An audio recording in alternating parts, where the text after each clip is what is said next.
Hello， 大家好，我係 Estelle。好多人聽完 AIO 都會問到一個問題，喂，究竟我要做啲乜嘢 AI 先會更容易推薦我啊？其實要做嘅嘢好簡單，重點係兩個。第一，我要企喺用戶嘅角度諗下用戶點樣去問 AI 問題，去規劃我將要發布嘅品牌內容。第二，反覆去做測試，我要睇下 AI 究竟有冇更容易提及到我嘅品牌呢？好多人喺做內容嘅時候仲喺度諗緊我想講啲咩俾你，但係其實 AIO 咧調翻轉頭係要先考慮係如果我係潛在客戶，我會點樣問 AI 問題？如果你係一間裝修公司，你啲客好多時候都唔會直接上網 search 你公司名嘅，而係走去問 AI 香港有冇可靠嘅裝修公司？我要做小型嘅單位裝修，香港有邊間公司係可信嘅？報價單太亂咯，點樣先揾到一個穩陣嘅公司啊？如果我要做全屋裝修，邊一間公司係最值得考慮嘅？所以你而家第一步可以做嘅就係先列出10至20條你嘅潛在客戶真係會去問 AI 嘅問題。記住，一個問題一個內容，可以係一個短視頻，可以係一篇文章，一個 FAQ， 一個案例分析。你咁樣做，單止喺度出緊普通嘅內容，而係你喺度建立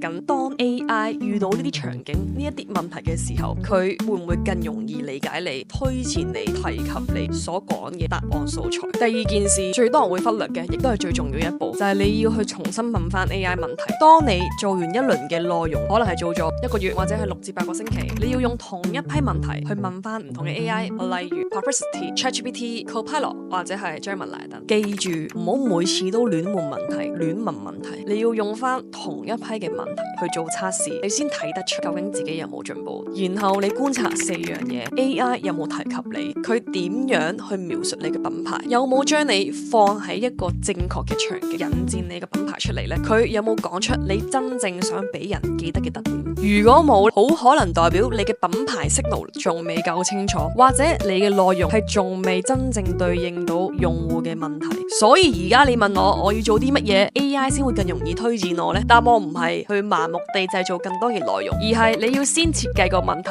再圍繞啲問題去做內容，定期翻去 AI 度做測試，咁樣你先係真正開始做緊 AIO。